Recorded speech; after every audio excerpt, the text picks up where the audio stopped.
আমার লাইফে অন্তত আমি আর জীবনে আসবো না স্টেডিয়ামে টিকিট খেলার জন্য। ম্যাচের আয়ের যে আমাদের বিসিবি ঘোষণা করেছে যে মাইলস্টোনে যে দুর্ঘটনা হয়েছে তাদের জন্য উৎসর্গ করা হয়েছে। তো তার মানে এই না যে আমরা ম্যাচ হেরে সেই টাকাকে আমরা মৃত মানুষের জন্য বা সুস্থতার জন্য মানুষের জন্য ব্যয় করব।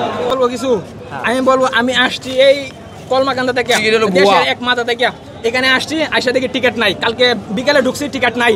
রাত্রে 12টার সময় আবার টিকিট আছে, তখন আমি বিকালে টাকা ভরতে পারি নাই, তার জন্য ভরতে পারি নাই। এখানে আসছি, সামনে আইসা অন্যদের কাছে টিকিট পাই আমরা, তাও আবার 600-300 টাকার টিকিট 600 টাকা চাই, 1200 টাকা চাই। কথা আমি বলছি কই কি এটা এসির ভিত্তিতে বলে টিকিট, আর বলে 2400 টাকা টিকিট। এটা কোনো কথা? এটা কোনো কথা? আর দেব 300 টাকা দেশে আছি। মাঠের পারফরম্যান্স নাকি বল? মাঠের পারফরম্যান্স না আর বলেন না ভাই।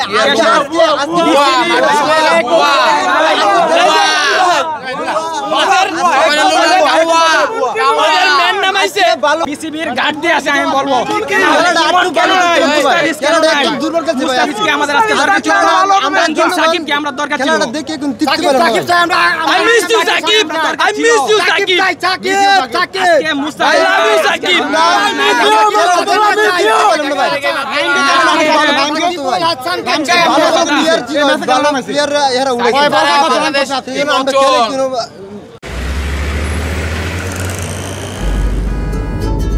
সুজন, চল তো বাড়ির কাজটা দেখে আসি। বাড়ির কাজ তো প্রায় শেষ, আগামী মাসেই উঠতে পারবো। জায়গা কেনার পর কোনোদিন ভাবিনি বাড়ি দেখে যেতে পারবো। বাবা, তুমি করেছো জমি আর আমি করলাম বাড়ি, এখন থাকবে তোমার নাতি। আমি কিন্তু দাদুকে ছাড়া থাকবো না। এ বাড়িতে আমরা সবাই একসাথে থাকবো।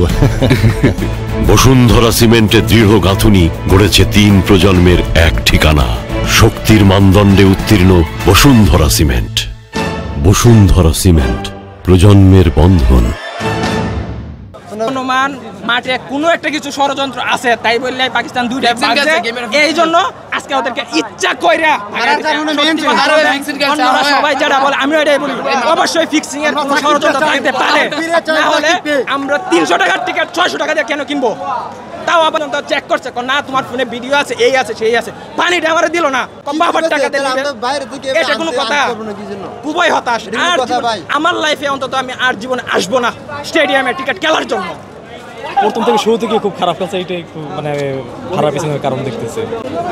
আসলে আজকের ম্যাচটা আর বিগত 2 ম্যাচের মধ্যে অনেক পার্থক্য দেখা যাচ্ছে।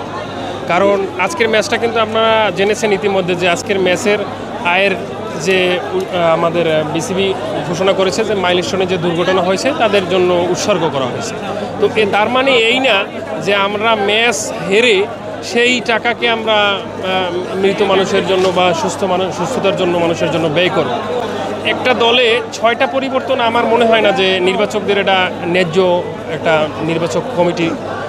একটা দলে এর আগে যে 2 ম্যাচ যারা খেলছে হয়তো 2-1টা পরিবর্তন করা যেত বা 3 জনকে পরিবর্তন করানো যেত যারা পারফরমেন্সের মধ্যে আছে।